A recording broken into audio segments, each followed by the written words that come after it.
Notre prochain segment se rapporte à la section 3.4 ici du manuel Carrefour des sciences 9 des éditions Chenelière. Et la section 3.4 se rapporte à on appelle ça la restauration écologique. Jusqu'à maintenant, dans le chapitre 3, on a parlé des écosystèmes et les difficultés que ceux-ci ont, surtout à cause des humains. Cette section parle surtout du fait que nous, comme humains, nous avons des idées, nous avons un cerveau pour aider les écosystèmes. Et ça, c'est les points importants ici. Lorsqu'on parle de restauration écologique, c'est qu'on se dit que comme humains, on est arrivé à un endroit et on a créé des déséquilibres. Est-ce possible pour nous de dire qu'est-ce qu'on peut faire pour restaurer l'environnement, le remettre à un point où l'écosystème peut indépendamment refaire ses ressources? Donc, ceci, on appelle ça l'intendance. L'intendance, c'est cette idée que, comme humain, on a les idées, mais si on y met des efforts, on a aussi les ressources pour aider notre planète. Par exemple, il y a Mr. B qui, il y a quelque temps, voulait planter des millions d'arbres sur la planète. Et il a utilisé les médias sociaux pour aider l'environnement. Ça, c'est un exemple d'intendance. Nous avons la journée de la Terre dans le mois d'avril. Ça ici, qu'est-ce que c'est? C'est lorsqu'il y a des humains qui, ensemble, vont nettoyer soit les cours d'eau, les sentiers, les sous-bois, de façon à ce qu'on puisse avoir un environnement qui soit sain. Une autre raison peut être, par exemple, quelqu'un qui, voyons voir, ici à Toronto, ils sont en train de voir s'ils peuvent faire des réparations pour une nouvelle voie de métro. Et on veut passer près d'un parc. Si on fait cela, on va briser un parc pour faire le métro, mais c'est important de remettre le parc comme il était avant. Ça, c'est quelque chose à considérer. Et voyons voir s'il y a des exemples spécifiques sur cela. Alors ici, il y a restauration. Restauration écologique. Donc, par exemple, je sais que lorsqu'il y a des nouveaux développements ici près de chez moi, souvent ils vont enlever une couche de sol, ils vont changer la direction des ruisseaux, il y a des étangs, quelquefois ils vont les bouger quelquefois. Et qu'est-ce qu'ils font après? C'est qu'ils vont mettre de chaque côté des ruisseaux des rochers de façon à ce que ça puisse redevenir un peu plus naturel. Si on fait des étangs tout autour, on va mettre des plantes, des quenouilles, on va aussi mettre certains arbres pour que on a ici ce qu'on appelle une restauration naturelle de l'écosystème de la place. Est-ce que c'est un écosystème parfait? Non, pas du tout, parce que ce n'est pas la nature qui l'a fait. Par contre, c'est comme un début de dire, comme humain, voyons voir ce qu'on peut faire pour améliorer un écosystème, de façon à ce que lorsqu'on laisse aller cet écosystème, celui-ci peut avancer seul et il a un bon départ, bien sûr. Une autre chose que l'on fait, c'est bien sûr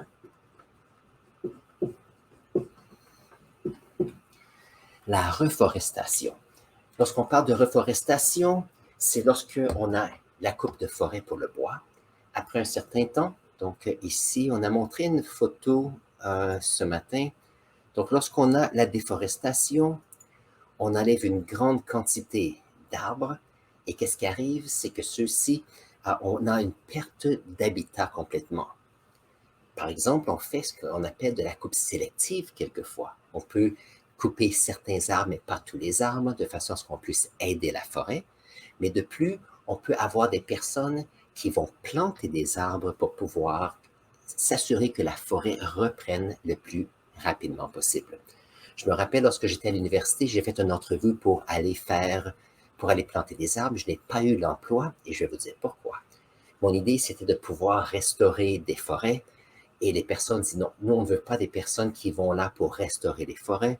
On veut des personnes qui vont là pour faire de l'argent. Donc, l'idée, c'est qu'ils voulaient des personnes qui allaient être là pour planter le plus d'arbres possible, le plus rapidement possible pour faire le plus d'argent possible.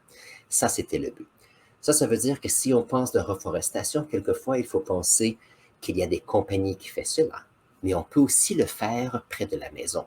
Il y a peut-être un parc que vous aimez, vous pouvez appeler la ville et dire, OK, j'aimerais voir si c'est possible de planter un arbre ou deux de plus dans ce parc. Souvent, les villes ont des plans de faire cela, mais soit qu'ils ont besoin d'aide pour faire des levées de fonds pour l'arbre, ou quelquefois ils ont besoin seulement, ils ont les ressources, mais ils ne savent pas où planter les arbres. Donc, utilisez vos connexions pour peut-être faire des changements intéressants. Une autre chose, près de chez nous, il y a les papillons, les monarques. On a, à cause qu'il y a des projets d'habitation, on enlève souvent plusieurs de ces champs dans lesquels il y a des plantes qui accueillent facilement ces monarques. Et puis, si je prends une photo d'un monarque, c'est toujours fantastique de les voir. Donc, on va prendre ici. Donc, ça, c'est un exemple de monarque. Donc, ceci, il y a certaines plantes qu'ils aiment. Donc, si quelque chose que vous pouvez faire, c'est s'il y a des endroits qui sont soit à l'abandon ou des petits coins de champs qui pourraient accueillir certaines plantes spécifiques à certains insectes, peut-être que vous pouvez dire, est-ce qu'on peut en planter à cet endroit? Ce sont des plantes qui sont indigènes, ce sont des plantes qui viennent de cet endroit. On a seulement besoin de les aider un peu plus, de façon à ce que certains insectes, et ici des papillons, puissent revenir près de chez vous. Donc ça, c'est quelque chose à considérer. Une autre chose que l'on peut faire, c'est la lutte écologique.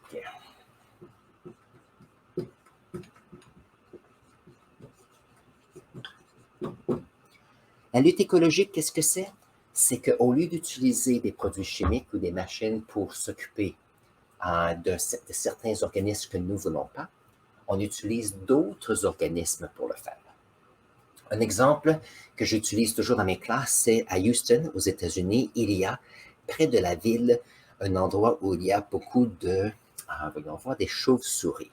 OK. Il y a un certain temps que les personnes ont dit, on veut éliminer ou enlever ces chauves-souris de notre ville parce qu'on n'aime pas ça.